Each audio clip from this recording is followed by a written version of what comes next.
হাজরা আলাইহিস সালামকে বলা হচ্ছে যে তোমাকে এখানে রেখে যেতে আল্লাহ আদেশ করেছেন।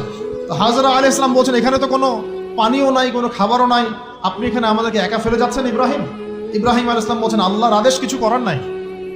এখন হাজরা আলাইহিস সালাম বলছেন আচ্ছা যদি আল্লাহ আদেশ করে থাকেন তাহলে ইনশাআল্লাহ আল্লাহ আমাদের হেফাজত করবেন, আল্লাহর প্রতি আমি পূর্ণ তাওয়াক্কুল করলাম। কে বলছেন? হাজরা। এই হাজরা আলাইহিস সালামের দেখেন এখানে তো কোনো খাবারই নাই, পানিও নাই, এক মশক পানি একটু খাবার দ্রুতই শেষ হয়ে গেল। শেষ হওয়ার পর তিনি ছোটাছুটি করছেন suffer Marwah suffer Marwah suffer Marwah, কোথাও যদি একটু পানি পাওয়া যায়।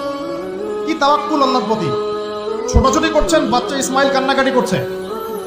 মায়ের এই ছোটাছুটি আল্লাহর কাছে এত পছন্দ হয়েছে, যতদিন হজ থাকবে এই হাজরা আলাইহিস সালামের স্মৃতির সাথে জড়িত এই সাই থাকবে। এবং এই ঘটনা আল্লাহর কাছে এত পছন্দ হয়ে গেল যে আল্লাহ পাক জিবরাইল আলাইহিস সালামকে পাঠিয়ে জামজাম কূপের পানি বের করে দিলেন, যেই কূপের পানি জীবনে কখনো শেষ হয় না, পানি খেলে খিদাও লাগে না।